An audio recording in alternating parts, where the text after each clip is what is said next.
നമസ്കാരം പ്രിയപ്പെട്ടവരെ. കഴിഞ്ഞ കുറേ ദിവസങ്ങളായി നമ്മൾ തെരഞ്ഞെടുപ്പ് വാർത്തകളുടെയും തെരഞ്ഞെടുപ്പ് മത്സരത്തിൻ്റെയും ഒക്കെ വീറിലും വാശിയിലുമായിരുന്നു. നമുക്കൊക്കെ തന്നെ ഒരു രാഷ്ട്രീയമുണ്ട്. ഒന്നുകിൽ LDFിനോടെ, അല്ലെങ്കിൽ UDFിനോടെ, അതുമല്ലെങ്കിൽ BJP അടങ്ങുന്ന സഖ്യത്തോടെ. ഇവരിൽ ആരെങ്കിലുമൊക്കെ ജയിക്കണമെന്നായിരിക്കും എല്ലാവരും കരുതുന്നത്. മറുനാടനെ പോലുള്ളവരുടെ മുമ്പിൽ ഒരൊറ്റ ലക്ഷ്യമേ ഉണ്ടായിരുന്നുള്ളൂ: എങ്ങനെയെങ്കിലും ഇടതുഭരണം അവസാനിക്കണം എന്ന ലക്ഷ്യം. അതുകൊണ്ട് വാശിയേറിയ വാർത്തകളിലായിരുന്നു നമ്മളെല്ലാം. ധാരാളം സാധ്യതകൾ, ധാരാളം വിലയിരുത്തലുകൾ, അങ്ങനെ ഒരുപാട് വാർത്തകളിലൂടെ നമ്മൾ കടന്നുപോയി.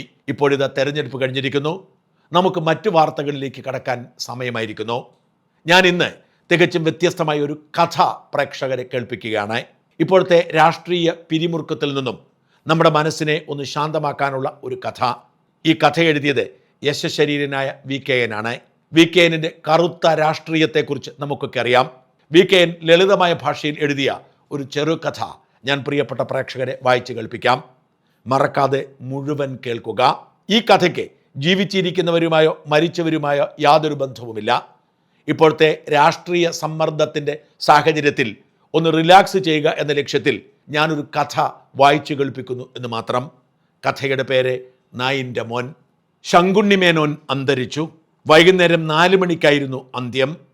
ഘടാഘടിയനും താന്തോന്നിയും അസാമാന്യ ധൈര്യശാലിയുമായിരുന്നു. രാവിലെ 10 മണിയോടെ നാടു നീങ്ങും എന്നായിരുന്നു വൈദ്യൻ വിധിച്ചത്. വൈദ്യനെ പോലും തോൽപ്പിച്ച 6 മണിക്കൂർ. ഭാര്യയും മക്കളും മരുമക്കളുമെല്ലാം അടുത്തുണ്ട്. വൈദ്യരുടെ പ്രവചനത്തെ പോലും തോൽപ്പിച്ച മേനോനോട് അയൽക്കാർക്കും ബഹുമാനമായിരുന്നു. മരിച്ചു കിടക്കുന്ന മേനോന്റെ പ്രൗഢഗംഭീരമായ മുഖത്തു നോക്കി അയലത്തെ പെണ്ണുങ്ങൾ മൂക്കത്ത് വിരൽ വെച്ച് അടക്കം പറഞ്ഞു. എന്തൊരു പ്രൗഢിയാണ്! ചത്തുകിടക്കുമ്പോഴും ചമഞ്ഞു കിടക്കുന്നത് കണ്ടില്ലേ? തറവാട് ക്ഷയിച്ചെങ്കിലും കോലോത്ത് ഒന്നിനും കുറവില്ലായിരുന്നു. സുഭിക്ഷ ഭക്ഷണവും പുത്തനുടുപ്പുകളും മേനോൻ ഉറപ്പാക്കിയിരുന്നു. തറവാട്ടുമുറ്റത്ത് തലയെടുപ്പോടെ ആന ചിഹ്നം വിളിച്ചു. വേലക്കാരികളുടെ എണ്ണത്തിനോ കാവൽക്കാരുടെ വേഷഭൂഷാദികൾക്ക് പോലുമോ കോട്ടം തട്ടിയില്ല. ശങ്കുണ്ണി മേനോനെ കണ്ടു പഠിക്കണമെന്ന് അന്യനാട്ടുകാർ പോലും പറയാറുണ്ട്. ഇരു ചെവി അറിയാതെ എല്ലാം മേനോൻ നോക്കി നടത്തിയിരുന്നു. ദഹനവും സഞ്ചയനവും കഴിഞ്ഞു. 41-ന് സർവാണി സദ്യയും കഴിഞ്ഞു. തറവാട്ടിലെ അന്തേവാസികൾ മാത്രം ബാക്കിയായി. വട്ടമേശ യോഗത്തിൽ കൂട്ടത്തിൽ മൂത്തയാൾ അനന്തരാവകാശിയായി ചാർജ് എടുത്തു. മേനോന്റെ ഓർമ്മയ്ക്കായി പൂർണ്ണകായ പ്രതിമ എന്ന നിർദ്ദേശം കൂട്ടത്തിലാരോ മുന്നോട്ട് വെച്ചു. കൊള്ളാമെന്ന് എല്ലാവരും സമ്മതിച്ചു. കണക്കപ്പിള്ളയോടെ ഖജനായുടെ വിവരം വായിക്കാൻ ആവശ്യപ്പെട്ടു. കണക്കപ്പിള്ള ആരുടെയും മുഖത്ത് നോക്കാതെ പറഞ്ഞു, പ്രതിമ വേണ്ട, ഒരു ഫോട്ടോ വരച്ച് വച്ചാൽ മതി. പറ്റില്ലെന്ന് എല്ലാവരും തീർത്തു പറഞ്ഞു. അല്ലലറിയിക്കാതെ കുടുംബം പോറ്റിയ മനുഷ്യനോട് നന്ദികേട് പാടില്ല. അവർ ഉറപ്പിച്ചു.